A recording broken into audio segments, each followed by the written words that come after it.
everybody. My name is Dr. Sumit Wadhwa. I'm a consultant internal and pulmonary medicine at Miracles Mediclinic, Sector 14, Gurugram. Today we are going to discuss something about air pollution. So as you are all aware, air pollution is on the rise once again during these days, and it can lead to harmful effects on our lungs, brain, heart and eyes.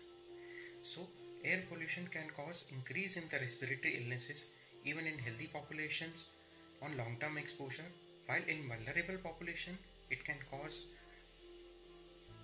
increased respiratory illnesses or pronounced respiratory effects even on short-term exposure.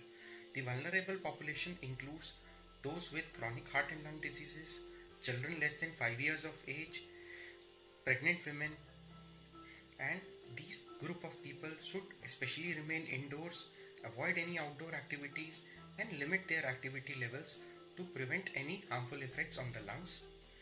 I would request all of you to follow certain measures to protect ourselves from air pollution. The do's include we should all remain indoors and avoid any unnecessary outdoor activities. People with chronic heart and lung diseases should keep a stock of all their medications. We can always consult our family physicians in case we experience any chest pain, cough, breathing difficulty, giddiness, redness or irritation in the eyes. We should encourage use of public transport and encourage carpooling to avoid any vehicular air pollution, and can turn off our engines especially at red lights or when idling. Then we should encourage use of smokeless clean fuels at our homes for heating and cooking purposes. If we have to visit outdoors, then we should always use N95 mask and follow user instructions. While driving cars, we should always keep the windows up and use the ACs on recirculation mode. We can use home air purifiers to clean the indoor airs, especially in the vulnerable population. Encourage use of indoor air purifying plants. Have plenty of fluids to flush out the toxins.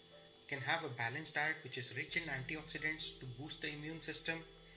We should always wash our face and hands after being outdoors.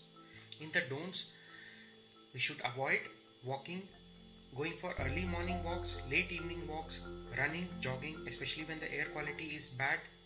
Avoid opening doors and windows of the homes, especially in early morning when the air quality is bad. Avoid smoking and using tobacco products, and avoid burning dried leaves and garbage near our houses, and avoid areas with heavy traffic congestion, bad air quality and construction sites. Thank you. Stay safe, stay healthy.